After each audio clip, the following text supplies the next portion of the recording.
May I have your attention, please? The podcast World Awakenings, the fast track to enlightenment, is now on the air. May I have your attention, please? The podcast World Awakenings is now on the air.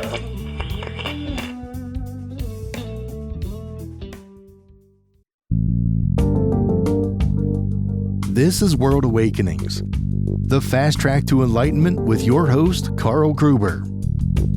World Awakenings is a podcast dedicated to opening your mind, your heart, and your eyes to the fact that the world's population is now, more than ever, awakening to all things metaphysical and spiritual, and just how they play an all-important role in our daily life. So join Carl on this enlightening experience as he interviews metaphysical and spiritual experts to discuss, debate, and delve deeply into the hows and whys of this worldwide awakening.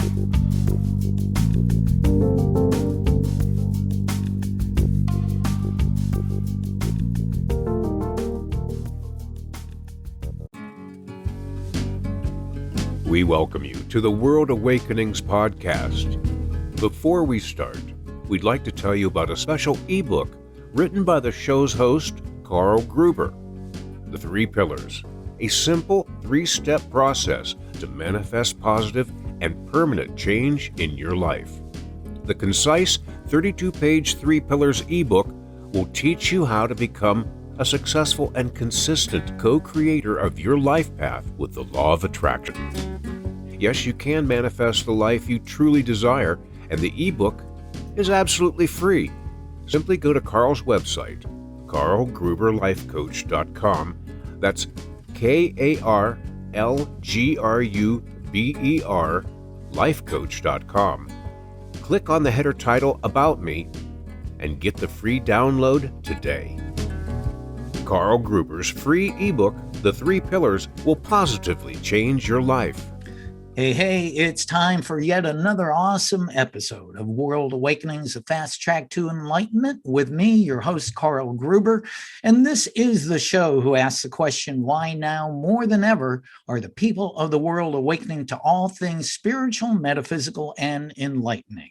Before I introduce you to our guest, please take a moment to click on the subscribe button below so that you never miss a single episode of this enlightening podcast. Well, our featured guest today here on episode number 52 is Ray Catania. Ray is an author, publisher, master certified life coach, master Usui Reiki instructor, and certified meditation instructor. On top of that, he also has a PhD in metaphysical parapsychology from the University of Sedona.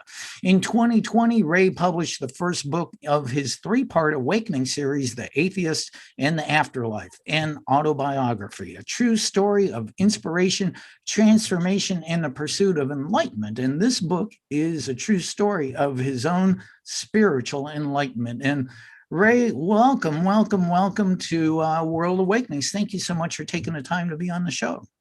Carl, thank you so very much. I am honored and privileged to be with you today. Thank you for having me. Oh, and it's awesome. I got to say, so I've read most of your book, The Atheist and the Afterlife, and all I can say is, wow, you're growing up seeming like a story from a Sylvester Stallone Rocky movie series. Lots of trauma, near-death experiences, accidents, and lots of fighting and resistance to your natural gift of being a psychic and a medium. Why did you struggle so hard with accepting your gifts and resisting using them to help those around you? Well, in the earlier years, I was raised Catholic, a strict Catholic family who would have thought that I was possessed by the devil if I came out and said, hey, I can see dead people. So that was something I repressed and kept it that way for many, many years. And then the next milestone was at about the age of 20 when I had the NDE, or near-death experience. And that reignited the spark from within, I guess, to want to know more. Maybe I wasn't crazy. Maybe there's something to this. I mean, at this point, when you go through an NDE, there's no denying that there's something else after this lifetime. It's there, it's in your face, you feel it, it's amazing. So that started the quest of wanting to learn more about it. But I still kept it a secret because I just did not, again, people aren't very accepting, or at least in my realm of existence, they were not. So I kind of kept it to myself and didn't tell many people. So what I read in your book, I mean, honestly, I really that you really reminded me almost of a Rocky movie, because you grew up in a real Catholic Italian family. You said they almost had a mafia-esque type of mentality, and the hard part for you, because it's a very macho type of environment. You were having these experiences even before your near death experience. I mean, you as a youth, you were seeing things. I mean, what type of things were happening to you then? So I think that when most people go through repetitive traumas, which I unfortunately did, traumas and tragedies, you try to take your mind and remove yourself from the environment that you're in, right? Because of its disturbing nature and the pain that's involved, emotionally, physically, or what have you. You try to remove yourself from that area or that realm, and eventually, over time of doing this, I kind of pushed through the veil, if you will, and reached another level of existence where I was now communicating with others that were just at the time. For me, it was great. I just thought, hey, I got some new friends. And you hear the stories of imaginary friends, right? Well, my imaginary friends could talk and we could interact, and they were my friends. So that went on for quite a while until I revealed it one time to one of my real living friends, who told her parents, who told my parents, and well, you can imagine what happened after that. So at that point, I shut it down. It was just shut down. But to answer your question, I think the breakthrough is when you're experiencing trauma, repetitive trauma, you try to get yourself out of that reality and into one that's better. And I'm also curious, and I'm sure our viewers and listeners are, what happened with this near-death experience? What happened, and how old were you when this happened? So that was roughly around 20 years old. There was a fire in my home. I was living at home with my parents at this time. My bedroom is on the second floor, and beneath is the kitchen. So apparently in the morning, my mom had woken up early and turned on the stove, and it just kind of like sort of blew up a little, just when, the fire, the flames and whatnot. But they were able to contain it and put it out relatively quickly. But the fire department was dispatched and called, and they came to the house. And so I'm still upstairs. I have no idea what's happening, but now I start hearing all this ruckus. I hear the sirens, I hear the radios of the police and yelling and carrying on. So I want to get up and see what's going on. And this is the first time I realize I cannot move. I am almost completely paralyzed. And now I'm really panicked. What was happening was the fire was caused from a gas leak. It wasn't the smoke that got me. It wasn't the fire that got me. It was the gas fumes that were rising all night up into my room. So I was breathing them as I was sleeping and had no idea. So I noticed that I can't move. I can't move my face. I can't yell. But I was able to move my right arm and a little bit of my right leg. So I started to pull my way to the edge of the bed. Now, as I would make a couple of inches, I would pass out again because the gas was just, powerful. And we don't know how many hours I was breathing that in. So I would hear the commotion again, and I woke up again, and I tried to pull myself to the edge, and I pulled with everything I had, harder and harder, and then I passed out again. So the next time I woke up, I knew that if I did not get out of that bed, I was dead. I just knew, I could feel it. It was getting worse. So with everything I had, I pulled myself the last time, and I must have passed out, but at the moment of being at the edge of the bed. So then I fell out of the bed, luckily, right? And I hit the floor, and I hit my chin first. I still have the scar under here to remind me. And they must have heard a thump downstairs, right? So everyone had to hear that. So my father came running up first. And, he grabbed me and he was screaming for the paramedics. You have to get up here, help my son, my son. And he was crying and screaming, but I'm not in that body anymore. I'm not there. Once I hit the floor, I didn't even feel the pain of hitting the floor. It was almost like a split second before I hit, I was out. And I was at my ceiling looking down on my dead body while my dad was holding me and screaming and crying for help. He was completely distraught. Now, this is where things get really interesting. If that's not enough, there's a light that it's like almost the best way I can explain it is a spotlight. It felt like this huge white light that was only shining on me from above. And when the light hits you, you have this feeling of euphoria that I'm still trying to put into words. It's unlike any feeling I have ever had, but I can tell you it is the most peaceful, calm, beautiful, euphoric feeling one can ever have. And so I wanted to go further into the light, because as I went further in, I felt this euphoria increase over as I got closer. And there was a being at the end of the light that I never really got to see, but it said, "Ray, it's okay to come into the light. It is safe to enter the light." And so I did. And I went a little bit farther. And as I went a little bit farther, I was like, this is absolutely great. I cannot believe how great this is. But I looked back at my dad and I saw him hysterical, like I've never seen him before, over me anyway, because we didn't have a particularly good relationship while I was alive. And when I saw that, I thought that, what I said to the being was, I cannot leave my dad like that. I have to go back.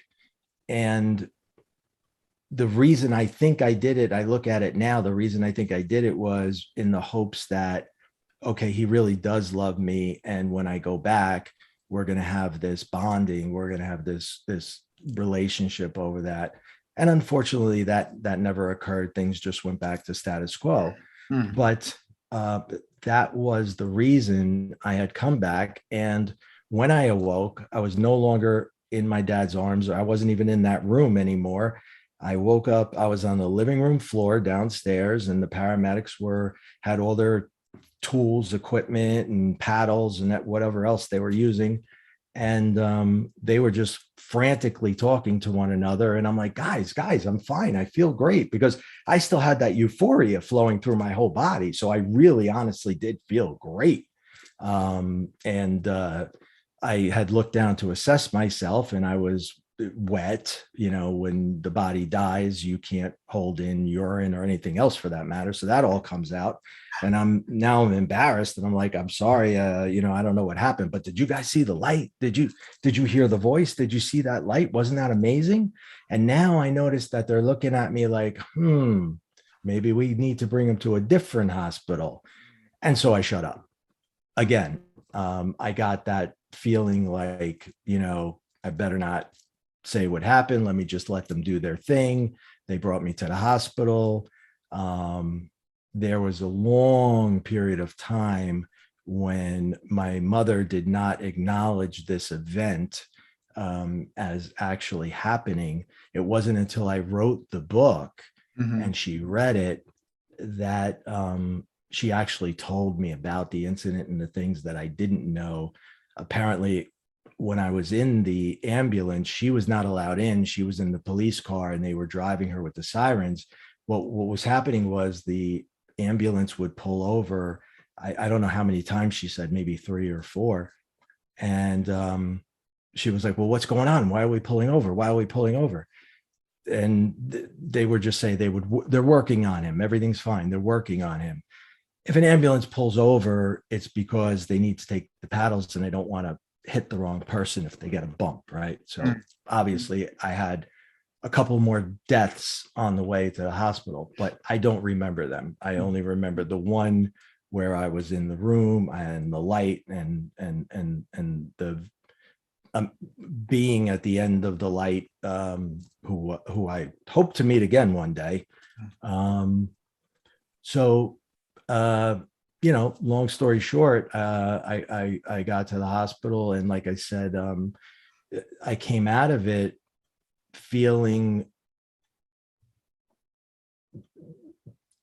different in the sense that what was that? My analytical mind still kicked in and would not allow me to let it be what it was. I had to justify it. I had to compartmentalize it and stick it in a box because I'm afraid of others' reactions and what they're going to be. And I'm going to be judged and people are going to say I'm crazy.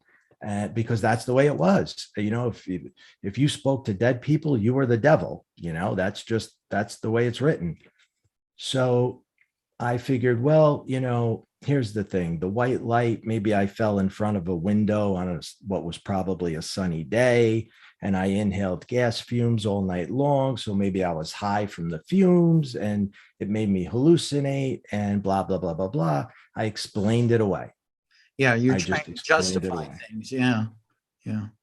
Wow, what an amazing experience. It's interesting. I've read a lot of stories that about NDEers, near-death experiences, and most of them seem to have that same experience of experiencing a euphoria and all-knowing of oneness and unity, and also being given the choice whether they want to go into the light or go back. One of the most famous is Anita Morjani's book, Dying to Be Me, where she died from cancer. And she had an NDE and she was given a choice, and she went back, and miraculously all her cancer cleared up. And now she's a Hay House best-selling author, inspiring people around the world. So kind of like you're going to be. So. That's amazing. When I came back, the first thing that happened was the pain set in, and it was like a bomb went off. And then I was like, why in God's name did I come back to this?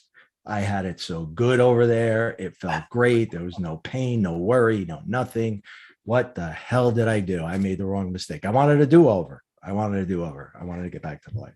So, the interesting thing for me, like I told you, I've read most of your book, and just as a reader, it was just like at times you were so reticent to, hesitant to accept your gifts as a clairvoyant and a medium that I almost wanted to reach it.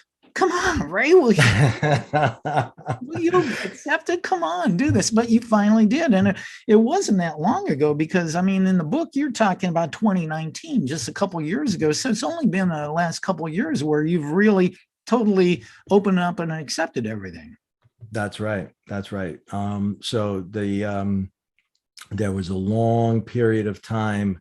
I will say this, however, though, I did research NDEs just to see if others' experiences were similar, to see if that's what it was. And what I did find is that they all are extremely similar to the one that I had. But yes, again, I suppressed it for many, many years. There was another pretty big incident when I was a little older, but I'm still a bachelor, and I had my own apartment, and it might have been my first or one of my first. And I had a roommate, but he was never there, which was great. So I had this whole place to myself, and, or I thought I was alone anyway.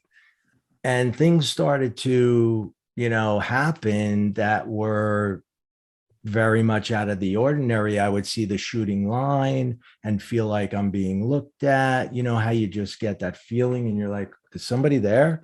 And I would go out and into all the rooms to see if somebody was there, and there was never anyone there. And then I had instances of the lights flickering, the phone would cut out, the alarm would be turned off. I mean, they were just completely messing with me. So I'm like, this place is haunted. I told my friend on the phone, I'm like, I think I'm living in a haunted house and I got to get out. And at that moment, the phone clicked off, cut off completely. As I said those words. Yeah. So, and they would not let me sleep. I mean, they would not let me sleep. I had to use alcohol, medication, anything I get my hands on to get to sleep, because the vibrations got so intense and so disrupting to my lifestyle that I felt like I had to do something. But again, I'm like, maybe I'm just crazy. Maybe I'm losing it. Maybe this, maybe that. I was like, this house is haunted. And I moved to a new house, and that house was haunted. So it's not the house, it's Ray, right? Okay. We can now establish the fact that it doesn't matter where the hell I go, they're coming with me. So that went on for quite a while. And again, I did not tell anybody. I kept it to myself. I kept it bottled up. I masked it with alcohol and just went about my life. Wow. So they wouldn't leave you alone. Is that the spirits, the beings in the non-seen realm trying to shake you up and say, please use your gifts? Yeah, I could be. Yeah, very much so. I mean, in hindsight, had I known how to tune into them better, I would have been able to have some communication. The only communication I was getting was like, yeah, they were trying to shake me up and say, I'm here, you're there. But I was scared. I mean, I was literally frightened out of my mind. There was times when I would not get out of bed, and I would lock the door to the bedroom. And meanwhile, I've got the apartment door is locked, the alarm is on, everything's locked up, but I'm locking myself in the room, like, looking around like this. And I thought I was losing my mind. I really did. Well, let's go to a different aspect of your life. I really find it interesting. You have this amazing lady in your life, Jessica, and she was a prime motivator to you finally accepting your gifts and using them to benefit the world and yourself and the people around you. And that was so ironic. So the thing about Jess is she is a doctor of psychology. Okay, that will play a role momentarily when I tell you this story. So we had just started dating, and we were in our end of the second month, maybe third-ish. And the topic that typically comes up when two people start to get serious, we both had children from different marriages. So the topic that came up was, what are your beliefs? What religion are you? And something to that effect. And I said, I don't know. I mean, I kind of think, we just die and everything goes black. And that was the easy answer. I didn't have to address the NDE. I didn't have to address the things that I saw. The easy way out was atheism. And that, right. That was fine.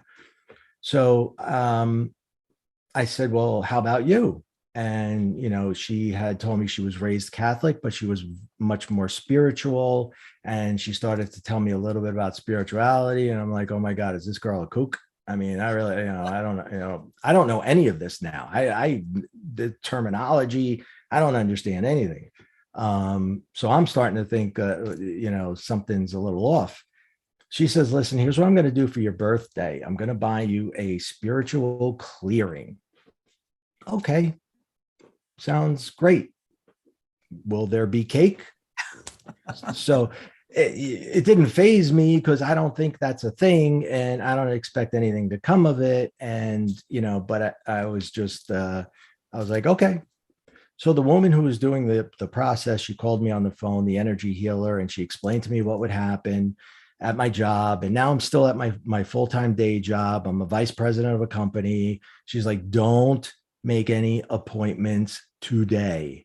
I was like, okay. So I cleared my calendar for the day, and she did her thing from, I think it was 10 to 11, and then called me afterwards and said it was completed and told me a bunch of stuff about what had transpired. And I was like, oh, okay, thank you so much. I really appreciate your time. And that was that. You weren't even there live with her, right? She did this remotely. That the first time it's remote. Yeah. The first time it was completely remote.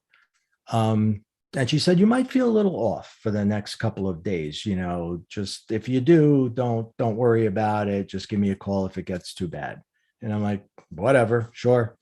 So as I go about my day, I noticed that my equilibrium is off. Like, and I'm sure we've all had days where you just kind of wake up and you drop everything, or, you're clumsy and things of that nature, right? You're driving and the light turns green and you're still just sitting there. It's just like one of those days. So I was definitely off. Well, day 2, I was more so off. And by day 3, I actually did call her and say, I don't know if this is from this, but I got to tell you what's going on. And she's like, it is. And it will go away and you're going to feel much better after it does. Okay, I accept that. And we move on. Now, what really happened is that the floodgates were open, because I'm now completely attuned and am able to receive these energies for what they are. And I start seeing a vision. I remember the first time I saw it, I was watching Netflix. I'm living in my home. She's still living in her home.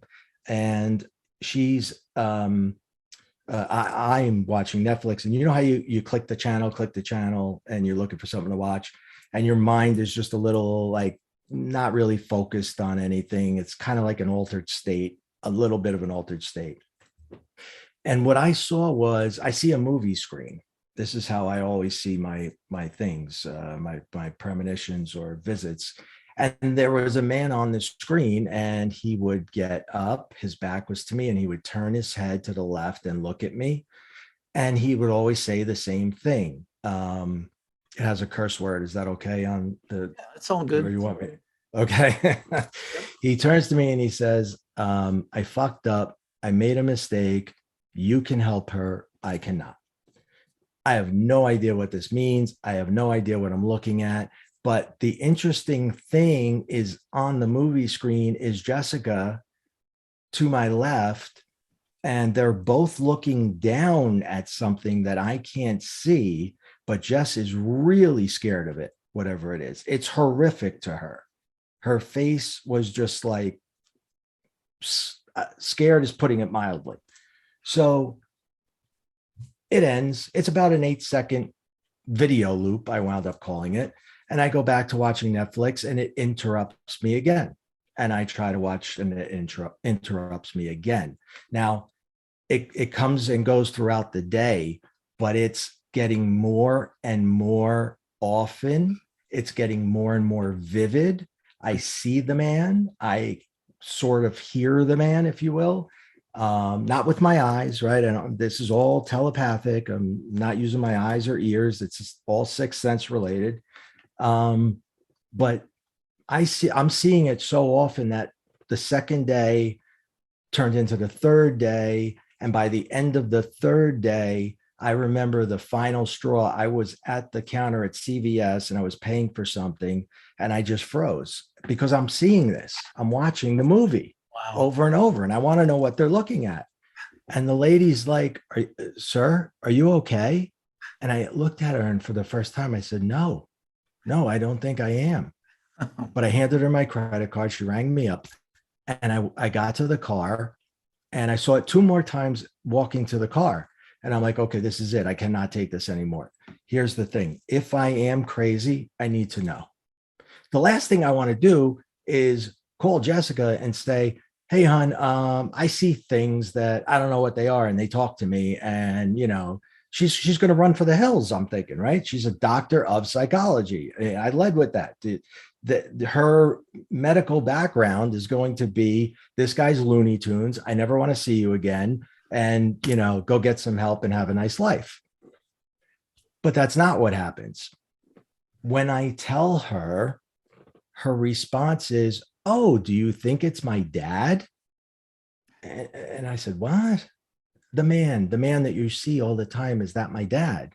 And I said, no, this is definitely not your dad. I saw that picture on the mantle that you have, and it looks nothing like him. This guy has a full beard and a mustache, and he's a lot stockier and heavier, and it looks nothing like your dad. Absolutely not. It's not your dad. So she pulls up a picture on her phone of a man with a beard who's stockier and fits the entire description of what I just said. And she said, is it him? And I said, holy shit, you know that guy? She's like, that's my dad. And I said, what the picture? Why? She goes, he was much lighter there, much younger. He didn't have his beard yet. It was taken at a different time in his life. And I was like, now this is getting scary. Now this is really getting scary. So she proceeds to tell me, she's like, you might be a psychic medium and you don't even know it. And I said, don't even kid around like that. That is a burden I would never want to bear. And so she went on to explain to me that many years prior, before this, she had gone to see a medium, and that medium, her dad did come through. In fact, the medium said that he was so powerful, coming through from the other side, that he actually shook up the medium. And this guy is the best of the best. He's the teacher who teaches mediums. I mean, he's the guy, right? So for him to say that, means that her dad is this prominent figure on the other side. He was here too. I mean, here he ran a big company and he was very successful, and he was, a big presence, and apparently he still is. So he was not going to let this rest, whatever this thing was. I needed to know what it was. But I'll tell you, the second I told Jessica in full, the feeling went away. The sights went away. Everything went away. The vibrations were gone. I felt relief. I felt like it was just off my shoulders. And I guess that's what I was meant to do. Now I can look back and I know I had to deliver that message to Jessica, because it was about somebody who was in trouble with their health. And I think I go on to that in the book. And then we had to come up and devise a creative way for that person to get medical attention, who has no idea that there's something wrong with them, which we did. And that chapter is called Aversion of a Death. How do you tell somebody, imagine you're meeting your girlfriend's family for the first time, and you say, well, I got this message from John, the dead one, and he wants you to go to the doctor right away and get this checked out. Otherwise you're going to die. And it was nice meeting you. So that, we had to devise a way, and she figured out a way to get the message across. The person did get the doctor and everything worked out fine. But the messages kept coming. Well, I'm just going to remind everybody viewing and listening, we are talking to Ray Catania. He is the author of the book, The Atheist in the Afterlife, an autobiography. And much of what Ray is talking about here is in the book. It's quite the read. I think my jaw was hanging down reading it. But, I'm going to shift gears a little bit here, because Sure. done 3 or 4 episodes of the show interviewing true clear channel trance mediums. And my understanding is a clairvoyant medium. What exactly is a clairvoyant medium, and how does it differ from a trance channel? So when you channel, you are actually allowing the energy being to enter your body. And that is something that I did try. And I think I put that in the book. I was unsuccessful at doing it, but I did I told John it was it was either his birthday or the anniversary of his death. And I wanted to do something special for Jessica. And so I broke out all the tools and, I said in the book, I said, we're going to need 12 candles and I need something personal of his and blah, blah, blah. And I don't know what I'm doing. I'm just like, this sounds good. So, I'll just go with this. Remember, I'm in my infant stages of mediumship. I am no guru of mediumship. So I'm just kind of winging this here. But I do go into a trance and I do see John and we are communicating. And I tell him that it's okay to enter. I want you to, and I want you to be able to speak to your daughter. They had an amazing relationship. I mean, it was just from the things she tells me, it was just absolutely just the best relationship you could have with a parent, in my opinion. So back to that night, as he was getting closer and closer, I started to get sicker and sicker. And eventually I had to get the garbage can because dinner was about to come up. And then he pulled back and he said, you're not ready for this. And he was right. I would have gotten really, really sick. But so the other aspect of mediumship is where I see something with my third eye. It's not my 5 natural senses. It's inside. And I typically see this big panoramic movie screen and something transpires, but the person on the screen at some point will turn around and address me in some way, shape, or form. Wow, this is pretty amazing. Wow. So how did it come about that you've ended up writing a book about your life's journey, and it's the first of three books that you have intend to have 2 more? So was it basically a cathartic experience of finally putting it all together for you? So it started as I was in therapy for PTSD, and my counselor suggested that I write down my traumas into a journal and start to create a journal. And, that's really difficult to do. So I would inject, I guess, little jokes or make light of it to the best of my ability. And I think I did that just, I don't know, maybe out of wanting it to be less severe than it was.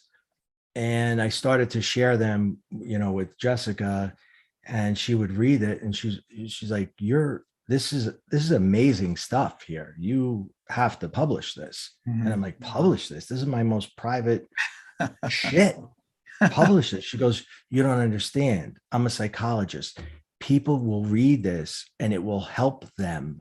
They will be able to relate, and then they will be able to see who you are now today. And I was like, but I still didn't want to do it yet. But I kept up with the journal as I was supposed to with the counselor. And then that journal eventually grew into what is now the book.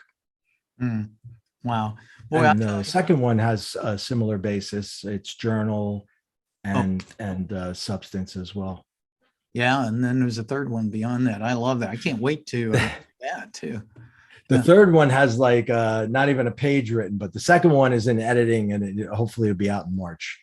Well, I'm curious. So now that evidently Ray has come to a place of fully accepting your natural gifts, how exactly are you now using your natural gifts as a clairvoyant medium to make the world a better, happier place? That is not exactly what I do. Since I am new at mediumship and doing psychic work, I don't do readings. I don't do this professionally. I am a life coach, however, and I teach universal laws and principles similar to your book, laws of attraction, laws of vibration, metaphysical mind, reprogramming the subconscious. And that is the basis of my coaching. Now, if I do get something that is relevant, I will use it in the coaching. But I express this to everyone that do not come here for a reading. Come here if you want to change your life. Mhm. It's completely different. Now, the question that always arises is, well, why don't you do readings? And it's because I'm only in this for 2 years, and there's people that have been doing this for 20 years. Ironically, my teacher for the past 2.5 years is the medium that read for Jessica when her dad came through. Remember, I told you she had met the one of the top mediums, and that story in and of itself is crazy how that came together, because it was my birthday weekend and she didn't buy me another spiritual clearing. She bought me a little mini trip where we went away to a resort where you meditate and really get in tune with yourself. And we were trying to connect her computer to the internet, and what pops up, I said, tell me about this guy. That the medium guy. She brought the picture he drew of her dad, because he is a spiritual artist. I forgot to mention that. So she brought the picture, and that piqued my curiosity. And I said, let's see if he has a website. And she brought it up, and sure enough, it said, we are now accepting applications for a 2-year mentorship. Seats are extremely limited. If you wish to apply, start here. The deadline to apply was February 15th. That's my birthday. Mm-hmm. So if that's not universal intervention, I don't know what is. Mm-hmm. She brought the picture. The deadline was my birthday, and I filled out the application. And the application, by the way, was no joke. I mean, it was like a telephone book of essay questions that you had to answer. And I understand there was nearly 400 people and 12 were chosen, and everybody else in there is, accomplished and they know what they're doing. And then there's me, but what he said to me is that, I just have the ability naturally. And I guess that's why I'm there. Well, that is amazing. And I think in your book, you've said that you believe that everyone has an innate psychic abilities, but have no idea how to tap into it. What would be your best advice right now to somebody who has a feeling that they have the abilities like you do, but they're also afraid to use it or bring it out?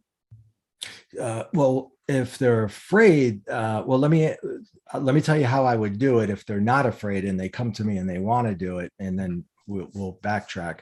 So typically, when I begin coaching with somebody, I want to know what their goal is, what they are looking for. No two people are alike in coaching. You're a life coach too, so I'm sure you realize that everybody you see is completely different. They're in a different stage in their life. They're looking for different things.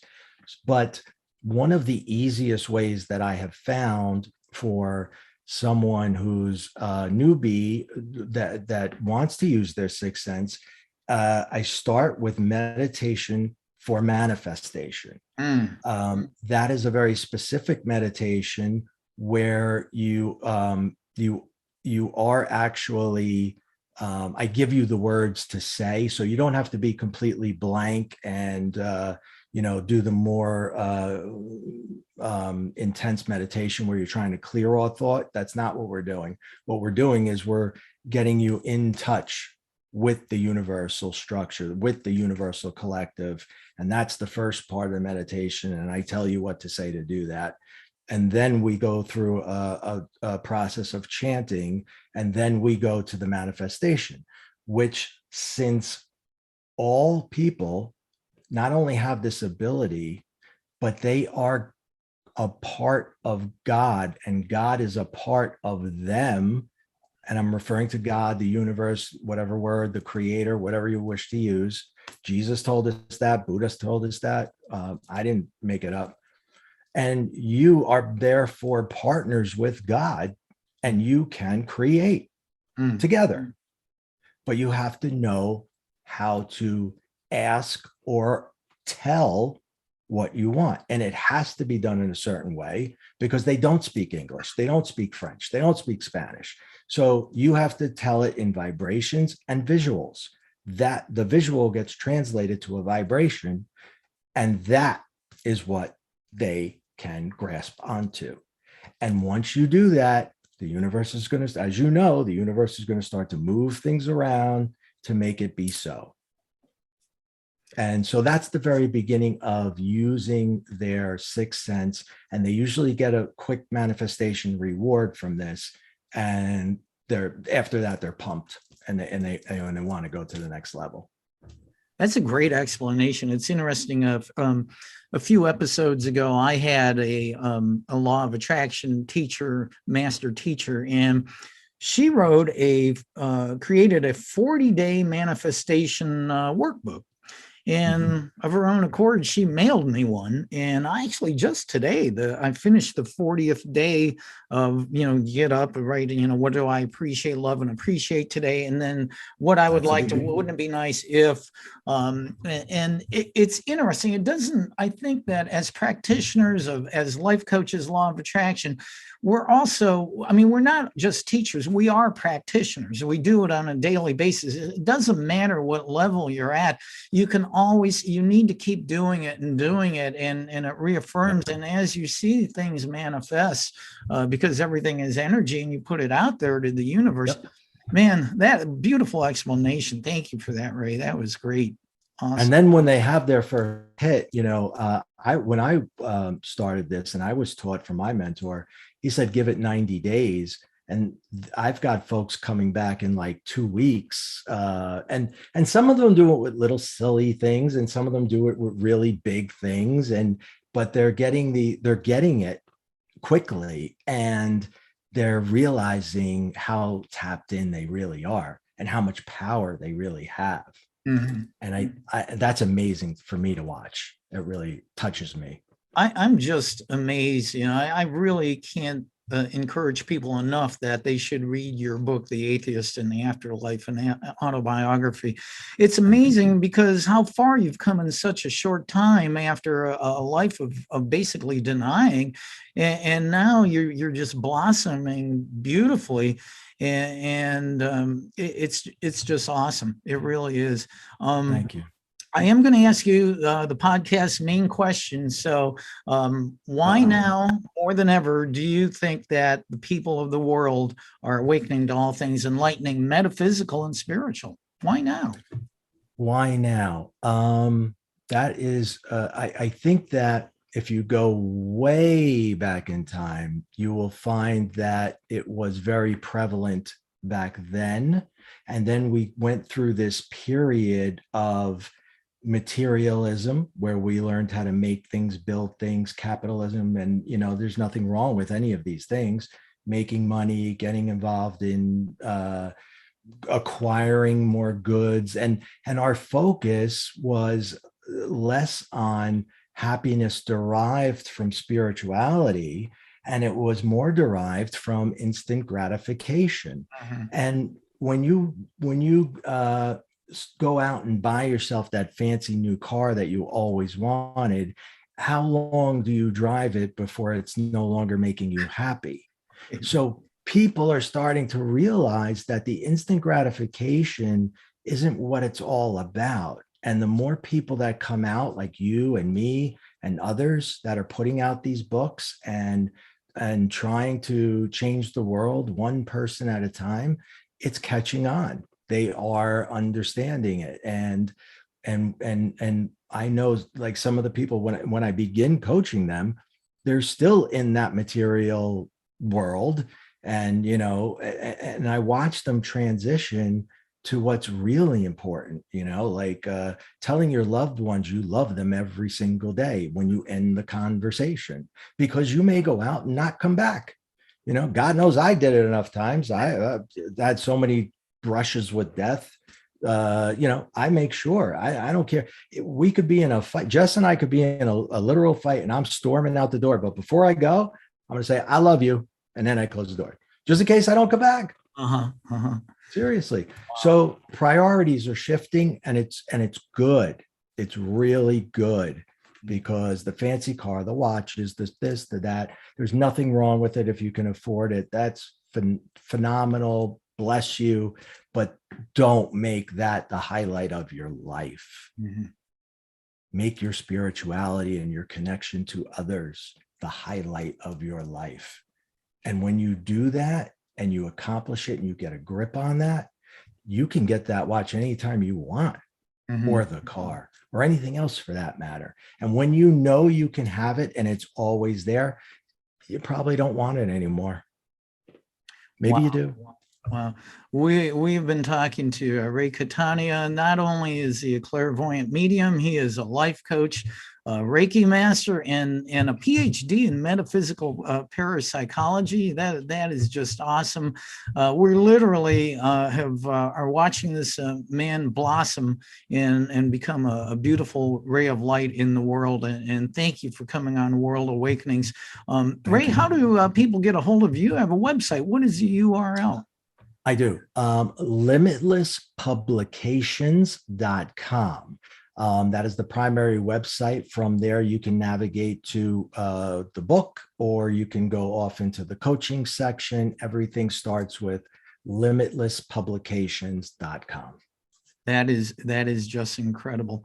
Ray, thank you so much. We've been blessed to have you on. Thank you, my friend. Thank you. I'm blessed. Believe me, I'm honored and grateful. Thank you, Carl. This has been another episode of World Awakenings, the fast track to enlightenment with your host, Carl Gruber, a certified law of attraction life coach. We welcome you to tune in each and every episode of this podcast, World Awakenings, as we open your mind, your heart, and your eyes to the fact that all the world's population is now, more than ever, awakening to the truth of all things metaphysical and spiritual, and just how they play an all-important role in our moment-to-moment everyday life. Much love and light to you, my friend. Thank you for tuning in.